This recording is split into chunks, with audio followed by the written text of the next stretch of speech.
Bonjour à toutes et tous, je suis ravie de vous retrouver dans ce nouvel épisode de Radio Circulab pour une nouvelle conversation. Aujourd'hui, je suis accompagnée de Fabien Solman. Comment tu vas ? Je vais très bien, merci de m'accueillir. Avec grand plaisir, on est aujourd'hui donc dans nos bureaux parisiens de Circulab. Tu as bravé le froid pour venir participer à cette conversation. Je suis vraiment ravie de t'accueillir pour plein de raisons. La première, c'est qu'on va parler d'un projet dont j'étais consommatrice à titre personnel. Donc ça me plaît bien de savoir ce qu'il y a derrière les choses que j'ai consommées. La deuxième, c'est aussi qu'on se connaît assez peu parce qu'en fait, tous les deux, on s'est rencontrés aux universités d'été de l'économie de demain du mouvement Impact France, donc à l'été 2024, donc il y a quelques mois.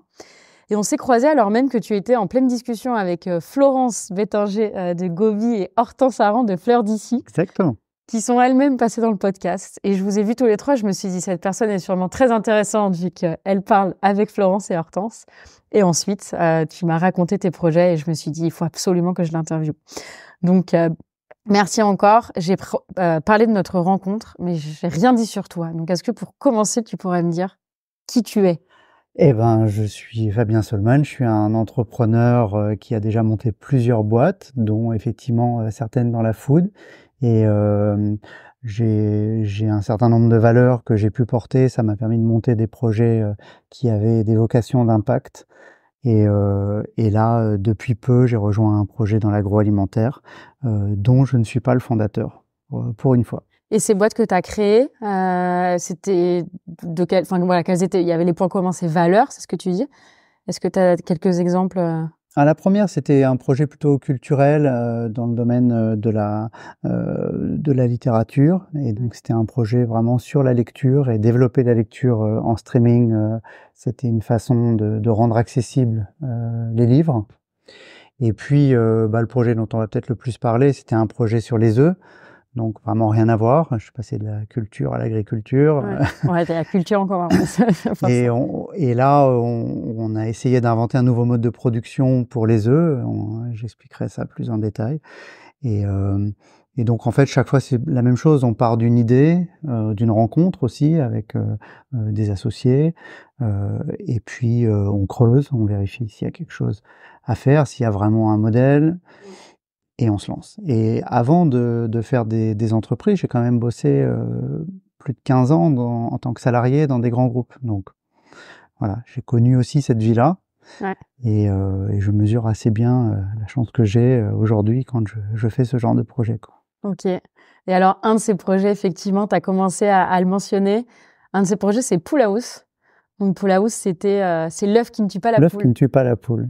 Et donc moi, j'ai bien en tête cette petite boîte rectangulaire qu'on avait en grande distribution, où on avait dedans nos 6 œufs vertes, je crois, il me semble, absolument. le packaging. Et alors, Pool House, qu'est-ce que c'est ? Qu'est-ce que c'était ? Pool House, c'est à la fois tout simplement un œuf et tout le monde sait ce que c'est et donc ça parle à tout le monde et c'est peut-être le produit le plus mass market qui existe puisque 98% des Français mangent les œufs. Et c'est un produit qu'on croit connaître mais qu'on connaît pas. Et du coup, Pool House apportait un éclairage sur la façon dont étaient produits les œufs, comment étaient produits nos œufs, mais comment étaient produits finalement aussi les œufs des autres. Et ça permettait de zoomer sur des modes de production. Donc nous, on avait pris comme position de ne pas envoyer les poules à l'abattoir à l'âge de 18 mois. Ouais. Parce que pas mal de personnes ignoraient en fait. Parce que du coup, si tu reprends justement ce qu'on ignore sur la poule, donc tu évoques beaucoup de choses qu'on ignore sur les poules. Alors, beaucoup de choses qu'on ignore si on en revient à la poule sur le sujet de l'œuf, au bout de 18 mois. En fait, une poule commence à pondre à l'âge de 4 mois et elle va faire un cycle de ponte qui va se terminer autour de 18 mois. Donc ces poules ont été optimisées. Aujourd'hui, ce sont vraiment des poules qui pondent des quantités d'œufs absolument énormes. On est sur 320 œufs par an, là où avant, c'était une centaine. Et à l'âge de 18 mois, ce cycle étant terminé, elles vont arrêter de pondre et à ce moment-là, l'ensemble des poules sont abattues. Et on remet en route un nouveau lot de poules. 18 mois, c'est assez jeune et en plus, cette poule n'a pas forcément fini de pondre. C'est juste qu'elle est moins rentable. Elle a une interruption qui va durer 4 à 6 semaines. Et ça, on l'a démontré, on a fait de la R&D là-dessus. C'était assez intéressant. Et donc, nous, ce qu'on a souhaité faire, c'était de dire, on pourrait ne pas tuer ces poules. On va juste les garder en vie. Et puis, on va voir s'il y a des consommateurs qui sont prêts à payer ce que ça coûte. Et ce que tu veux dire, pour revenir à ces 4 à 6 semaines, il y a un ce second cycle. Donc, ça veut dire qu'en plus, après, comme tu dis, donc, ils étaient même pas capables d'attendre 4 à 6 semaines pour que ces poules continuent à pondre par la suite. Ces poules ont été développées comme des produits. De toute façon, il y a 3 ou 4 producteurs de poules dans le monde qui produisent les 7 et quelques milliards de poules qui pondent. Et puis, voilà, ils sont optimisés. Sur ces 18 mois, tout est totalement maîtrisé. Si je leur donne tant d'aliments, tel aliment à telle régularité, avec telle température, tel éclairage, etc., j'aurai X œufs et la rentabilité du projet se déroule bien et quelqu'un peut décider d'investir des centaines ou des millions d'euros pour construire les bâtiments d'élevage de ces poules parce que c'est un produit sûr, quoi. Ouais. Nous, évidemment, on est parti dans l'inconnu puisque une des premières choses que j'ai fait en début de projet, ça a été de voir l'INRA et de dire, mais au fait, ça se passe comment le deuxième cycle de ponte? Ils n'en avaient aucune idée. On a arrêté de s'intéresser au-delà, puisque le modèle s'est construit comme ça. C'est le premier cycle, quoi. Donc en fait, antérieurement disons avant la Seconde Guerre mondiale, les poules n'étaient pas dans des bâtiments comme aujourd'hui de 3, 6 ou 12 000 poules, mais c'était vraiment des petites basses-cours de 300, 400 poules. Et là, on avait les jeunes, les vieilles qui étaient ensemble, et puis quand une arrêtait de pondre, elle passait en poule au pot. Ça, c'était un peu... Et c'est resté un peu l'image d'Épinal. Bon, en fait, après-guerre, on est passé dans un modèle qui nous est venu d'Amérique, où on fait des bâtiments plus grands, on fait démarrer des lots tous en même temps, pour une certaine durée, et là, on élimine tout le monde à la fin, et on redémarre un nouveau lot.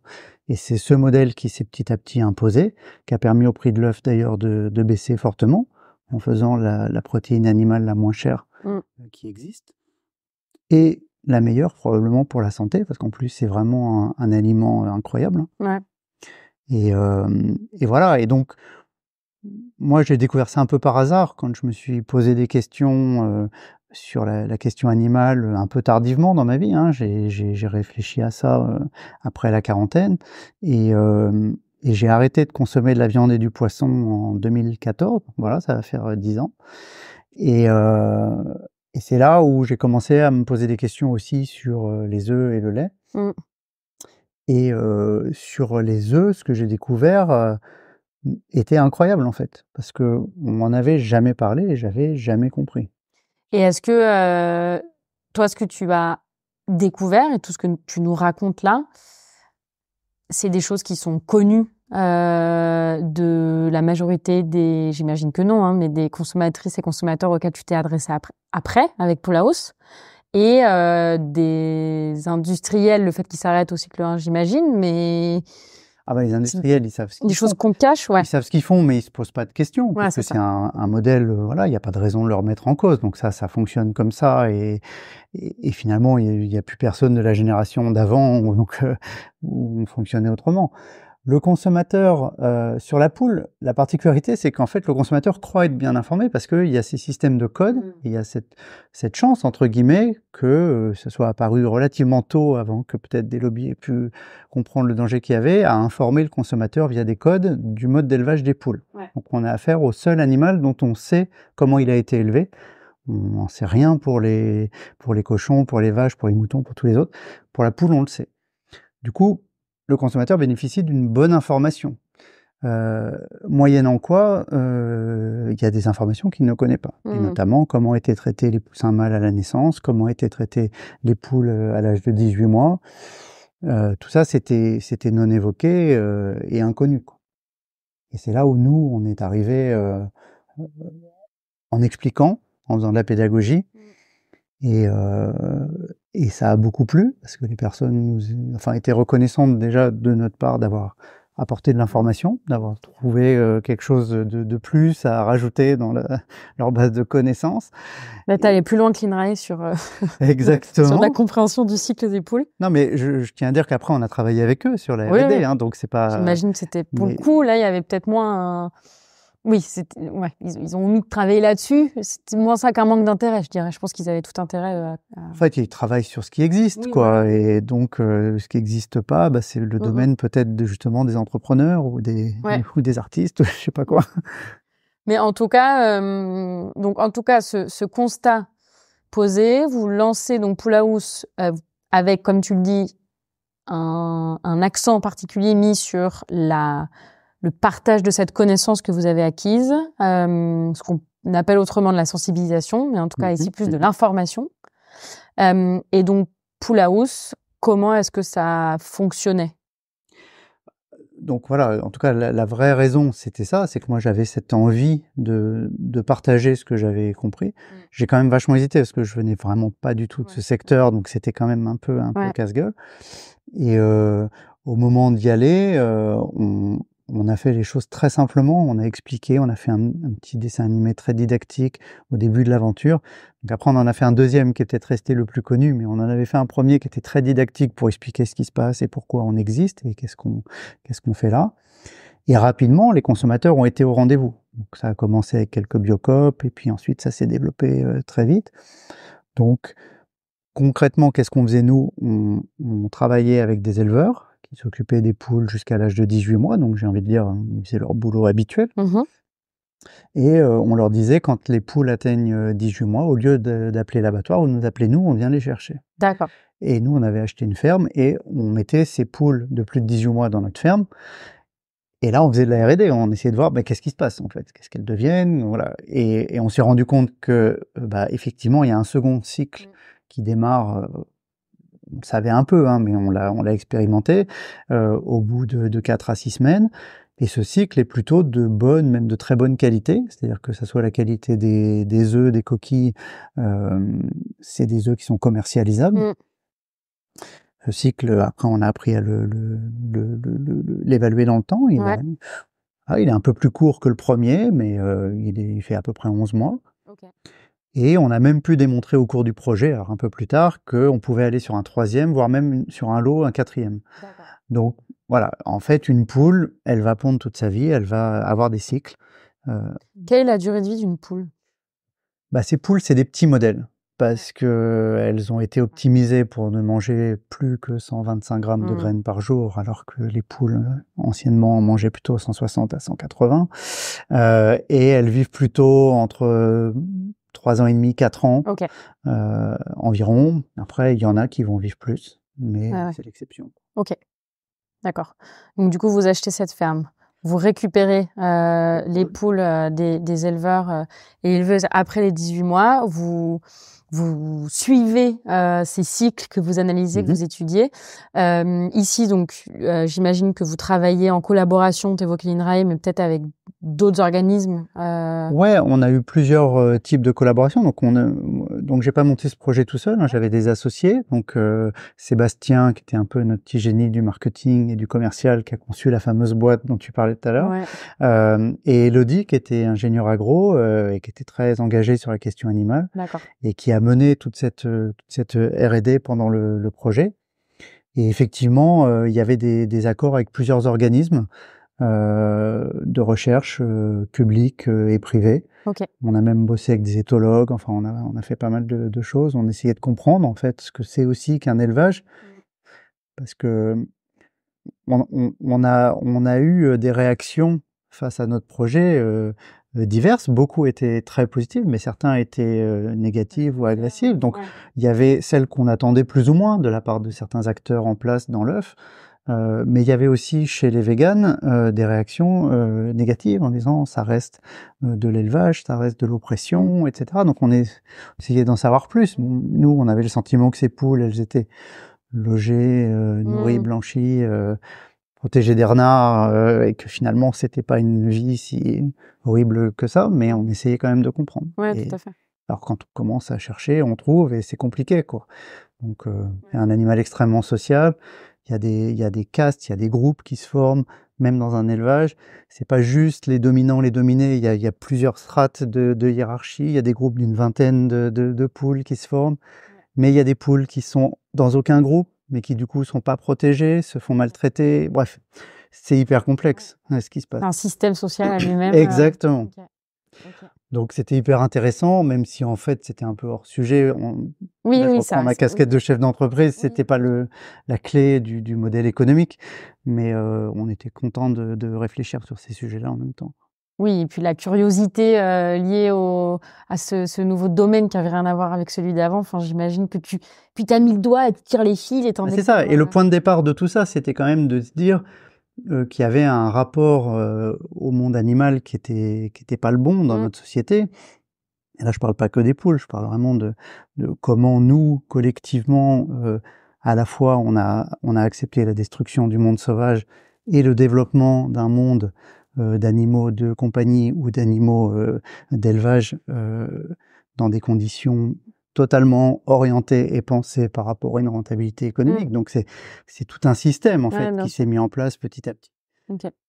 Qui a atteint un paroxysme, j'ai envie de dire, à partir des années 70-80, on aurait pu s'arrêter là, quoi. Mais on a continué vers l'optimisation toujours plus loin. Maximale. Et ces œufs, donc là, on évoquait cette connaissance, cette curiosité, cette recherche sur ce système social, sur ces cycles. Mais comme tu le disais, si on prend la casquette d'entrepreneur, il y avait un produit que vous commercialisiez, qui était donc cette boîte d'œufs. Et donc ça, quel était derrière déjà, il y avait un marché. Donc des consommatrices et des consommateurs qui étaient, le modèle économique était assez viable. Finalement, assez viable et assez simple. C'est-à-dire, j'ai des coûts de production, j'ai des coûts de logistique, j'ai des coûts de packaging, j'ai des coûts de marketing, je réintègre tout ça dans un prix et le consommateur paye ce prix. Donc, et ça, pour comprendre aussi sur le modèle économique, aujourd'hui, quand les éleveurs et les éleveuses se débarrassent de ces poules, parce que c'est vraiment ça, ils s'en débarrassent, ils payent un abattage. C'est pas tout à fait ce qui se passe. En fait, la chaîne, c'est assez marrant d'ailleurs, les abattoirs viennent chercher ces poules, ils les achètent. Ah ok, donc c'était ma question, ok. 10 centimes la poule. Mais en fait, ils n'achètent pas vraiment 10 centimes la poule parce qu'en fait, ils le payent au kilo. Parce que d'ores et déjà, cette poule n'est plus une poule. Une poule, mais un produit. Mais de la viande. Ouais, et donc, en fait, la viande, ça se calcule au kilo. Et ces poules vont être abattues, elles vont être, pour la plupart, congelées et envoyées en Afrique pour être consommées là-bas en tant que poulet. Ok. Alors qu'elles correspondent pas aux critères de poulet de chez nous, des pays occidentaux où on aime avoir des blancs très charnus, voilà. Donc du coup, cet animal, il a déjà cessé d'être un peu un animal, il est déjà devenu la viande au moment où ils viennent le chercher. D'accord. Et où ils les pèsent, quoi. Et donc vous, quand vous appeliez ces éleveuses et ces éleveurs, vous achetiez aussi du coup des poules nous, on les achetait également, de la même manière, au même prix. Ouais. Par contre, c'était d'accord dès le début avec eux sur ce fonctionnement. Oui, évidemment. Ok, d'accord, très bien. Et donc, si on revient donc sur combien de temps a duré L'aventure a duré 5 ans. 5 ans.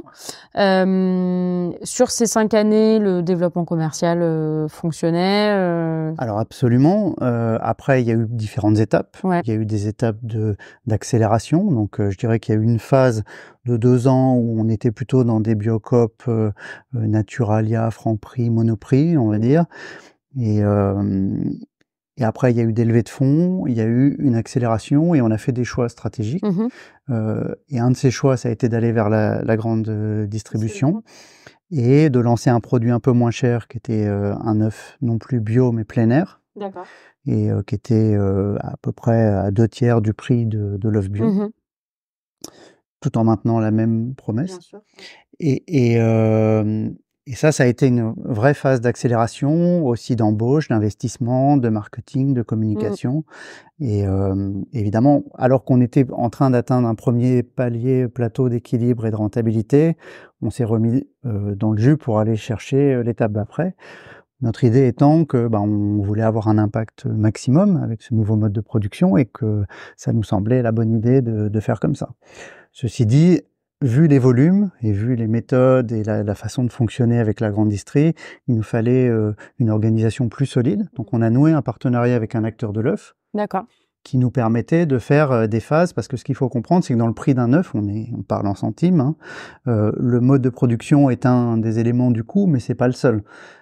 Et des éléments clés comme le coût du packaging, le coût de la mise en boîte des œufs, le coût de la logistique pèsent très lourd dans le prix de l'œuf. D'accord. Et donc en travaillant avec des acteurs comme cela, on pouvait tirer les coûts suffisamment bas pour arriver à fonctionner, à distribuer dans toute la grande distribution. Donc ce partenariat a été structurant, mais a été aussi ce qui nous a fait tomber à la fin, quoi. D'accord. Parce que c'était le seul acteur avec lequel on pouvait travailler. La filière de l'œuf a vraiment détesté notre projet depuis le premier jour. Ouais. Et pour des raisons, j'imagine, de double raison. La première, un nouvel acteur entrant, et la deuxième, avec votre message, vous visibilisez quelque chose que nos... En fait, sur un marché de 2 milliards d'euros, nous, on pesait 5 millions. On était très fiers de faire 5 millions, mais on n'était vraiment rien du tout, quoi. Par contre, on avait 50% de part de voix. Ça veut dire que un article ou un reportage sur 2 qui parlait des œufs en France parlait de poules house. Donc ça devenait un peu insupportable pour eux de voir qu'on n'arrêtait pas de parler des poules qui sont abattues. Il faut comprendre que c'est une filière qui s'est longuement battue pour empêcher l'interdiction, enfin l'arrêt des cages. Et donc c'était pas pour aller dans notre direction. Donc, ils se sont longuement battus pour... Ils se battent encore. Pour remettre les cages, quoi. Oui. Ouais, okay. Mais les cages sont toujours là. Être sûr de... Les cages sont toujours là. Non, mais l'arrêt de la cage, c'est un sujet qui est apparu côté grande distrie. Le premier, ça a été Monoprix qui a fait ça. Puis ensuite, les autres, ils sont venus en disant, chez nous, on arrête les œufs en cage. Et en fait, il y a eu vraiment une réaction épidermique dans le secteur en disant, bah, laissez-nous faire des œufs en cage, c'est la meilleure façon de faire, c'est la plus efficace et tout. Ce qui, en plus, est vrai. Enfin, je veux dire, si on regarde d'un point de vue strictement matériel des choses, c'est vrai. Si on considère pas qu'on a un animal dans le processus, c'est comme ça qu'il faut faire. D'un point de vue purement économique, tu veux dire? Parce que même d'un point de vue, j'imagine, nutritionnel, etc., pas sûr que ce soit la meilleure manière. D'un point de vue économique, c'est l'est. L'œuf, il est quand même sensiblement un peu toujours le même. Ouais, ok. Voilà. Ouais. C'est vraiment la vie que va avoir cet animal qui est absolument... Donc sur un produit comme l'œuf, tu te distingues sur les procédés et ouais, ok. Et en écho à ça, oui, il y a peut-être un élément qui est quand même important, c'est que, et ça on avait commencé à en parler ensemble, dans le marché de l'œuf, il y a une part qui est c'est les œufs qu'on achète nous en boîte en magasin, mais tu as aussi une grosse partie qui est de l'ingrédientaire pour l'agroalimentaire. Absolument. Donc vous positionniez uniquement sur la vente en boîte, ou est-ce que vous étiez aussi sur cette autre? À la fin, on était en train d'arriver sur l'ovoproduit. L'ovoproduit, c'est 40% des œufs. Ouais. Alors c'est un peu des œufs qui n'ont pas pu être commercialisés pour une raison X ou Y en coquille qu'on envoie en casserie, mais c'est aussi beaucoup des poules qui sont dédiées à ça depuis le premier jour. Ah, donc ça aussi, on a créé la poule qui... Okay. Alors en fait, on a créé... Il se trouve qu'il y a 2 types de poules, les poules rousses, les poules blanches, qui font des œufs bruns ou des œufs blancs. Pour des raisons historiques que je connais pas, je comprends pas, mais chez nous, on mange des œufs bruns, et par exemple, en Allemagne, on mange des œufs blancs, aux US aussi, enfin voilà. N'empêche que la poule blanche qui pond les œufs blancs, c'est elle qui est la plus efficace économiquement. Elle pond plus, elle est moins malade, elle mange moins, bref, c'est vraiment la plus rentable. Donc, en France, on peut pas y avoir recours parce que les Français ils veulent des œufs bruns. Par contre, en nouveaux produits, évidemment, ça ne sont que des poules blanches. Bien sûr. Ouais, ok. Mais c'est intéressant de le savoir parce que après, si à un moment on parle du sexage in novo, ça a eu un impact sur le fait qu'on continue à broyer les poussins mâles. On va en parler tout de suite. Tu vas nous en dire plus? Oui, parce que nous, quand j'ai dit qu'on avait embarqué plusieurs combats, on avait aussi embarqué le combat d'arrêter de broyer les poussins mâles à la naissance. Donc là, on nous prenait aussi un peu pour des fous parce qu'en 2017, ça n'existait pas. Il n'y avait aucune technologie opérationnelle quand on s'est lancé. Donc on avait d'ailleurs bien écrit dans notre profession de foi qu'on allait faire advenir le plus vite possible la solution en fonction de ce qui est possible. Et on a trouvé un acteur pour le faire en Allemagne, et on a été les premiers à introduire un lot en France de 1000 poules dans notre ferme, là, de la maison des poules dans le Limousin, de poules qui ont été sexées dans l'œuf. Ça veut dire quoi? Ça veut dire qu'on a identifié au 9e jour de développement. Un œuf se développe pendant 21 jours. Au 9e jour, on a identifié le sexe de l'animal à venir et on a continué à couver que les œufs qui donnaient des femelles. Donc, on n'a pas fait venir à la vie un animal Donc, pour le tuer aussitôt. OK. Et effectivement, on abat les poussins mâles dès le jour de la naissance, puisqu'ils ne peuvent servir à rien. Maintenant qu'on a spécialisé les espèces et que les poulets grossissent en 35 jours, le poussin mâle de la poule pondeuse, on ne pourrait pas en faire grand-chose. Du coup, nous, on était très contents d'avoir fait avancer ça, mais au moment où le législateur s'est penché sur le truc, donc là, la filière, quand ils ont entendu parler de ce qu'on a fait, ont vraiment dit... Il n'y a aucun moyen de faire ça à l'échelle. À l'échelle de Pool House, ça peut fonctionner, mais à grande échelle, c'est inenvisageable. D'accord. Sauf que les pouvoirs publics ont avancé. En fait, c'était plus ou moins une décision Macron-Merkel qui est tombée à un moment sur le ministère de l'Agriculture en France en disant « oui, on y va, on arrête de broyer les poussins ». Et là, la filière a eu une autre réaction qui a été de dire cette technologie-là que Pool House a fait arriver, c'est pas celle qu'on veut, nous on en veut une autre. Ils ont sorti un vieux projet qu'ils avaient dans les tiroirs depuis longtemps, qui est une technologie qui permet d'identifier le sexe, mais beaucoup plus tard dans le développement de l'œuf.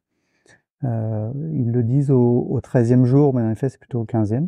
Ouais, ok. Et là, l'animal est déjà assez avancé. Ouais. En fait, si je reviens, parce que c'est toujours intéressant de comprendre comment c'est construit ces trucs. Historiquement, c'était très compliqué d'identifier à la naissance si c'était un poussin mâle ou un poussin femelle. Ça, c'est pas écrit dessus, quoi. Et donc, il y avait, je sais pas pourquoi, me demande pas, mais il y avait des Japonais qui étaient embauchés pour faire ce truc-là. Ils étaient payés 5000 balles par mois. C'était vraiment un métier, sexeur de poussins, qui était incroyable. Et les mecs, ils passaient leur journée à identifier, puis à mettre sur un tapis roulant le poussin, soit à droite, soit à gauche. Et dans un cas, il allait vers la broyeuse, et dans l'autre cas, il allait vers l'élevage. Et puis, ils ont fait évoluer... Ils ont quand même des compétences inouïes.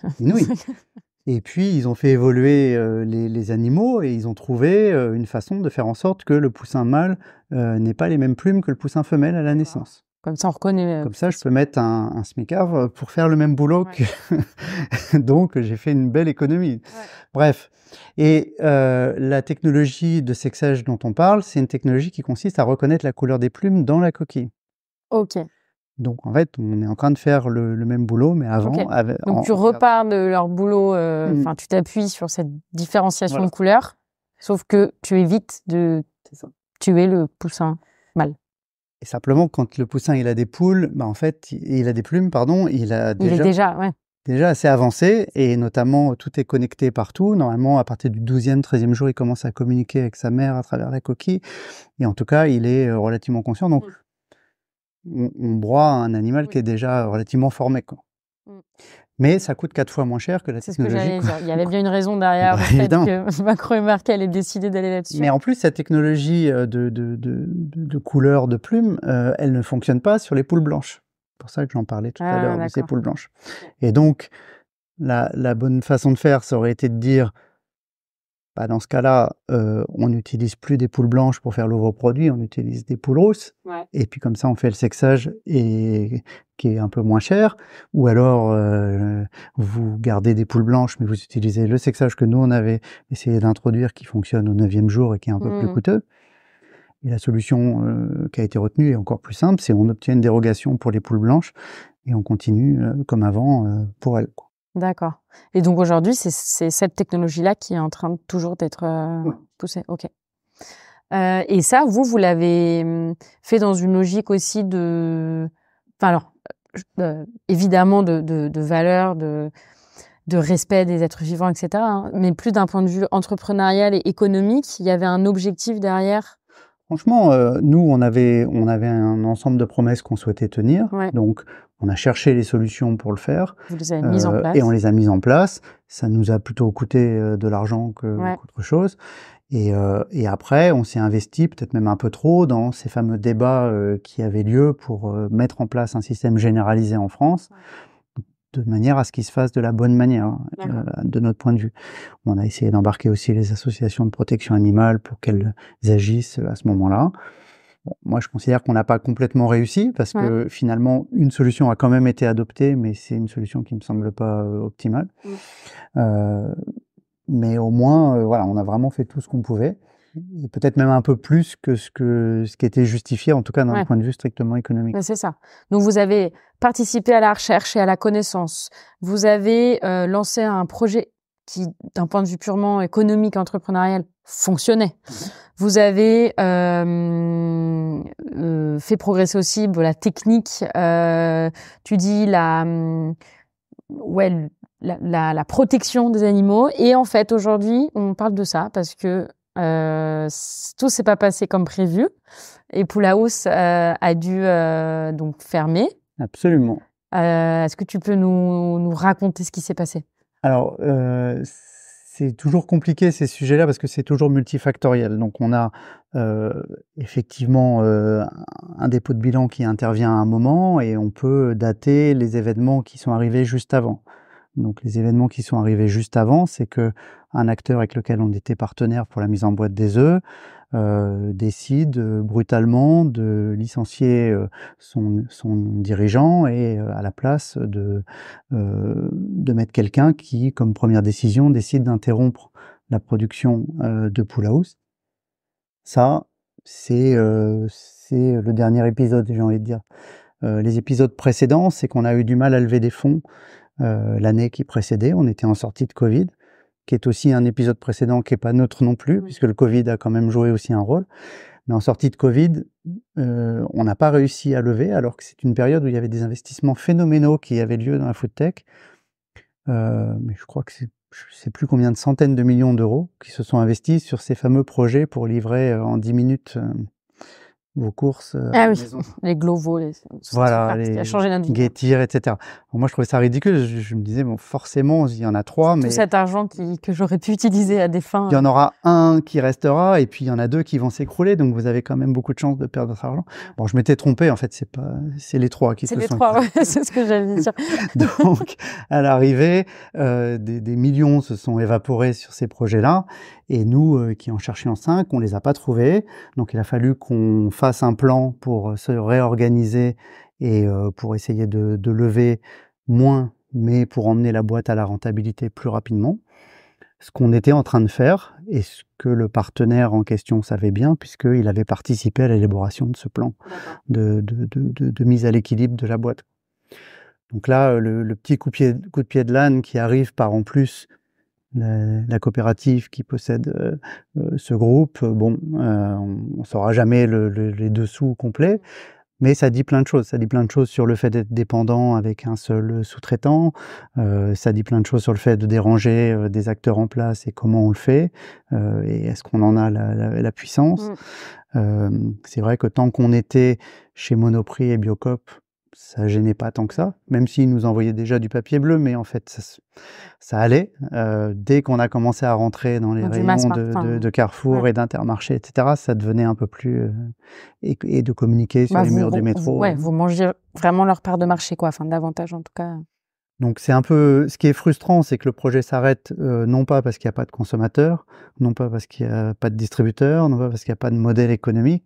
Donc ça fait vraiment beaucoup de raisons d'être frustré, voire même d'avoir envie que le projet puisse redémarrer à un moment, parce que si les gens sont prêts à payer pour ça, et je pense que les distributeurs sont toujours prêts à distribuer, il n'y a aucune raison d'arrêter ça, quoi. Et qu'est-ce qu'il faudrait, est-ce qu'il y avait des recours, ou des choses aujourd'hui, si moi je voulais reprendre ce projet, qu'est-ce que je pourrais faire cette fois-ci pour que ça fonctionne? Je crois que j'ai vu sur, je sais pas si c'est encore d'actualité, mais je crois que j'avais lu qu'il y avait un équivalent. J'ai vu quelque chose qui s'appelait Pouloulou. Oui, alors quand on s'est arrêté, on a un peu orienté les gens vers cette solution-là, parce qu'on a un éleveur qui était un éleveur Poulaous d'ailleurs, qui a continué un petit peu dans la même démarche. La démarche n'est pas complètement la même, puisque lui, en fait, il fait 2 cycles de ponte. D'accord. Ce qui est déjà super, et que d'ailleurs tout le monde devrait faire. Et à la fin du 2e cycle, il fait adopter toutes les poules. D'accord. Moi, je trouve que c'est pas mal. Et peut-être qu'une façon de relancer le projet, ça serait de développer ce modèle-là de façon plus généralisée. Moi, je pense qu'il y a moyen de faire revivre à un moment ce projet, mais ça, ce sera à voir si des entrepreneurs ont envie de s'y mettre, qui m'appellent, il n'y a pas de problème. Moi, je considère que En tout cas, les consommateurs sont toujours présents et la façon de le faire de façon viable, en fin de compte, la R&D a déjà été faite et puis l'investissement marketing aussi. Donc, quelque part, c'est pas mal. Donc, il s'agit, j'étais obligée de la faire, mais de juste ne pas mettre tous ses œufs dans le même panier. C'est ça. En ce qui concerne le choix du partenaire. C'est vrai que c'est un sujet qui restera toujours sur le chemin d'un projet comme celui-là. C'est-à-dire que quand on grossit, on fait des économies d'échelle et dans l'œuf, les quantités sont astronomiques. Il faut comprendre quand même qu'on produit 15 milliards d'œufs en France. Nous, on faisait 15 millions d'œufs à l'année. Ça me paraît déjà démentiel. Ça paraît démentiel. Et le partenaire avec lequel on travaillait pour la mise en boîte, il en mettait en boîte 3 millions par jour. Donc, voilà, c'est tout le temps comme ça. Dans l'œuf, il y a des disproportions incroyables. Et tu sais combien on en consomme? Parce que ça, c'est ce qu'on produit. On est des gros consommateurs aussi. Oui, on en consomme 220 par Français par an. Ok. Donc, à peu près un peu moins que la production d'une poule. Et y compris en ce que tu appelles, en ingrédientaire ou... Oui, aussi, oui. Oui. Okay. Et ça aussi, c'était un sujet intéressant parce qu'on avait commencé à faire un gâteau qui tue pas les poules avec Franprix, qui avait bien marché.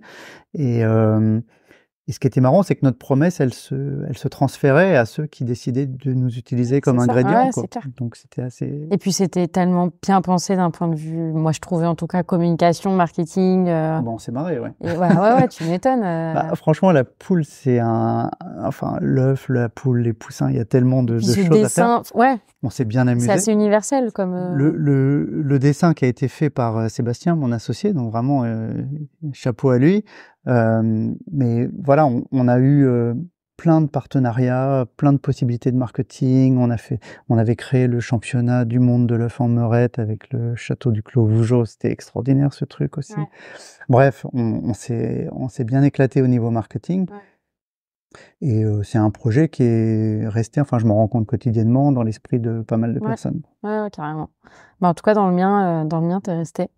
Et il a fallu que je t'en rende compte pour que j'apprenne c'était vraiment fini. Tu vois, je voyais que j'en voyais plus au supermarché, mais on a beaucoup parlé de Pool House. Cette aventure, elle s'est donc terminée il y a assez peu de temps. Ouais, 2 ans.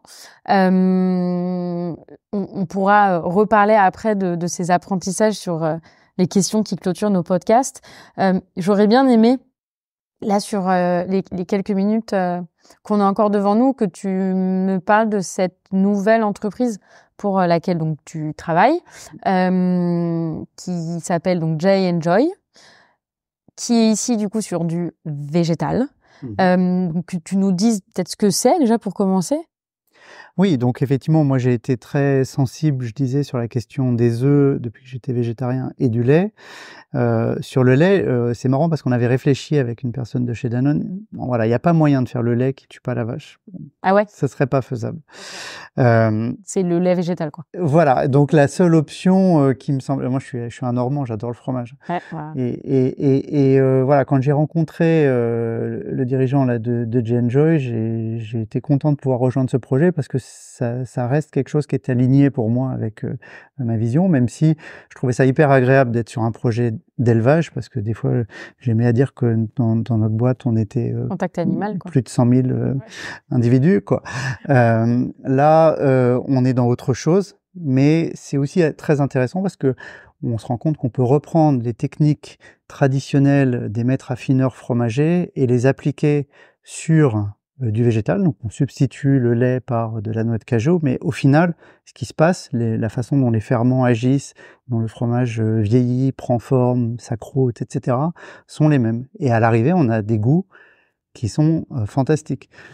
Donc, venant de la part d'un Normand, et venant moi-même d'une famille normande, étant marié un Normand, je te crois.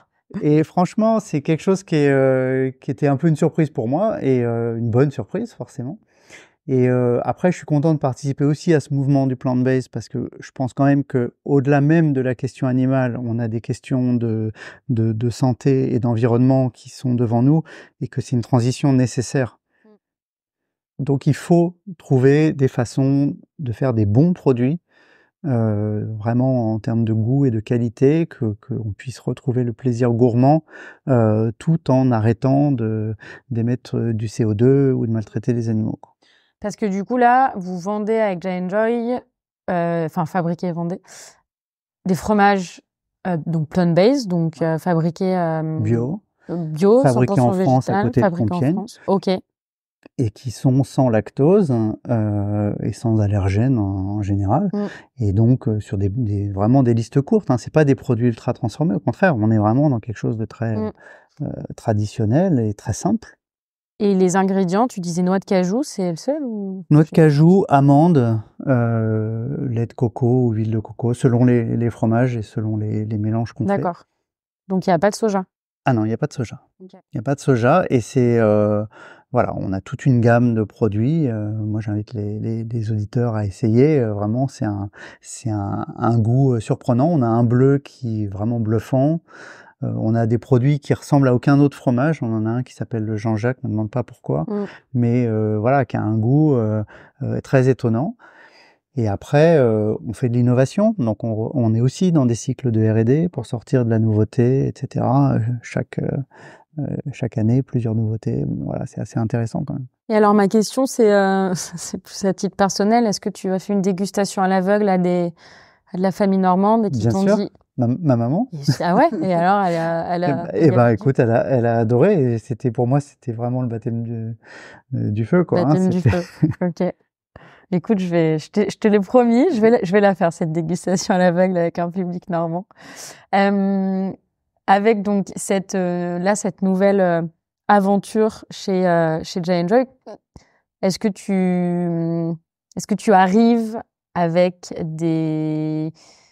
comment dire, qu'est-ce que l'expérience de Pool House t'apporte là, dans cette nouvelle expérience qui reste quand même entrepreneuriale, quand bien même t'es pas l'initiative de ce projet, c'est quand même le développement là d'une boîte qui est en pleine croissance. Ce qui est intéressant après 15 ans à avoir dirigé des entreprises et des startups, de reprendre une position plus ciblée, parce que je m'occupe vraiment des sales.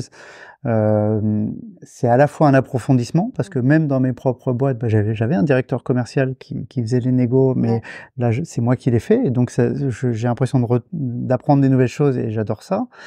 Et en même temps, je sais que j'ai une vision stratégique d'ensemble que j'apporte aussi à l'équipe, quoi. Donc c'est pas désagréable. Après, j'ai pas le poids sur les épaules de toute la responsabilité du projet comme j'ai pu l'avoir.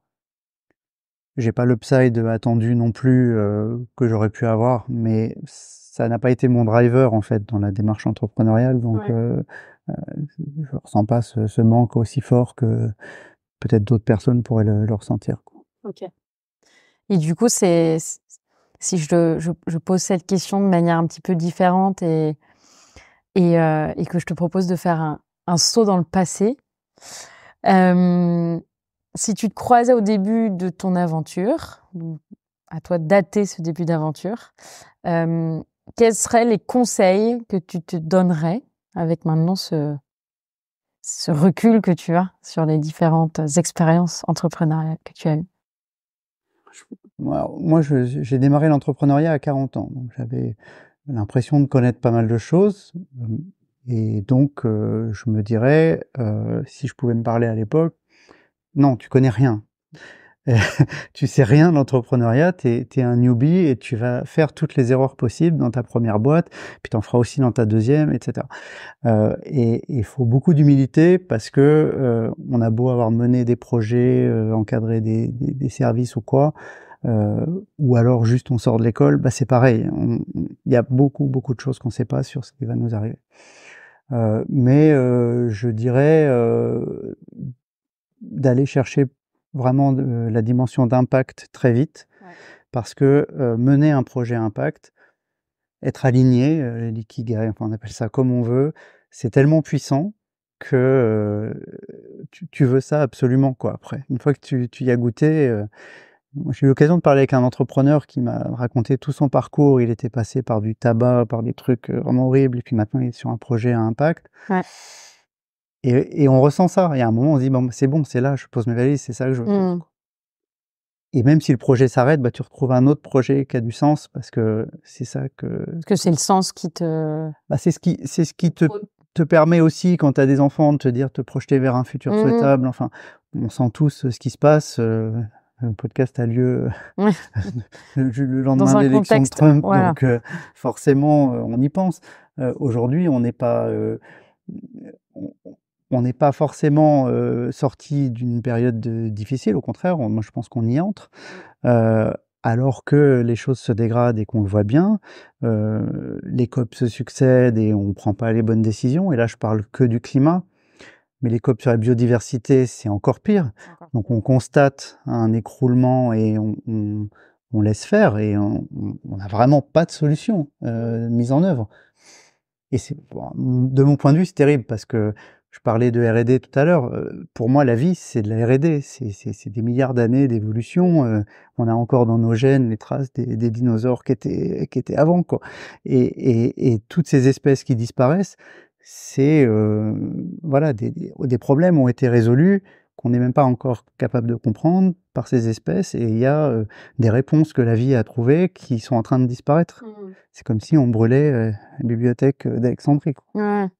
Et donc, ce qui veut dire que cette première entreprise dans la culture que tu as lancée, tu penses que si tu devais te donner ce conseil-là, tu aurais aimé, ou en tout cas orienter ce projet? Je pense qu'on aurait pu l'orienter plus en direction de l'impact, même si dans les faits, moi je considère que la culture, c'est de l'impact, et si tout le monde lisait plus, se documentait plus, même Donald Trump, ce serait peut-être bien. Moins de poules.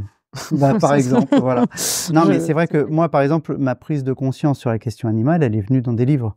C'est en lisant Franz de Waal, c'est en lisant des acteurs de, beaucoup de l'éthologie. Mais même Harari et d'autres, où j'ai pris du recul et j'ai pris conscience qu'il y avait des choses qui n'allaient pas dans nos comportements collectifs, mais du coup, dans mon comportement individuel, je pouvais agir aussi, quoi. Donc, pour moi, le livre, c'est quand même un truc important. Oui, tout à fait. Et alors, la dernière question qui va clôturer cet épisode, et donc notre conversation, si tu devais raconter ton histoire à la nouvelle génération dans 15 ans, qu'est-ce que tu leur raconterais de ton aventure? Donc ça voudrait dire que je suis toujours là dans 15 ans. Ouais. Je leur dirais que... Ou alors qu'il y aura ton hologramme, je sais pas, t'aurais écrit... Non, ou alors qu'on aura tous survécu à une guerre mondiale, j'en sais rien. T'aurais écrit un bouquin. Je leur dirais que j'ai essayé en fait de faire bouger les choses parce que j'ai compris que ça partait de travers, et j'ai agi, et que même si ça n'a pas empêché de s'écrouler, au moins j'ai la satisfaction d'avoir essayé, quoi. Et voilà, on retourne vers le colibri, hein, c'est pas très haut quand même. Ou alors tu leur diras, si on est encore là dans 15 ans, c'est parce que justement j'ai mis la pierre à l'édifice. C'est ça en fait. C'est peut-être ça. Ok. Écoute, gardons ce message à moitié d'espoir. Je sais pas trop le mettre entre les deux. Écoute, je te remercie beaucoup, Fabien. Est-ce qu'il y a des choses que tu souhaiterais partager avant qu'on s'arrête à nos auditrices et auditeurs? Peut-être les conseils de lecture justement sur la question animale, parce que je pense que c'est un sujet qui est vite caricaturé, alors que aujourd'hui la science a vachement progressé par rapport à quand j'étais jeune. On sait beaucoup de choses. Moi, je conseille un livre qui s'appelle Un monde immense, qui donne le point de vue animal d'un niveau sensibilité. Les livres de Franz de Waal, qui vient de décéder récemment, aussi. Et prendre le temps de s'interroger un petit peu sur notre rapport au vivant, prendre le temps une ou deux lectures et de se faire un petit peu une réflexion et un point là-dessus. C'est un sujet qu'on a du mal à traiter parce que quand on mange de la viande régulièrement, etc., on s'interdit un peu d'y penser profondément. Voilà, juste lire ce que la science nous dit aujourd'hui. Et prendre le temps de se reconnecter aussi à la fois à cette connaissance et à ce monde animal.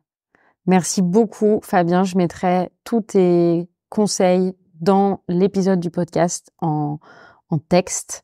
Je te souhaite une très bonne continuation. Merci à toi. Et puis peut-être que le prochain épisode sera sur mon retour d'expérience sur la dégustation des fromages végétaux.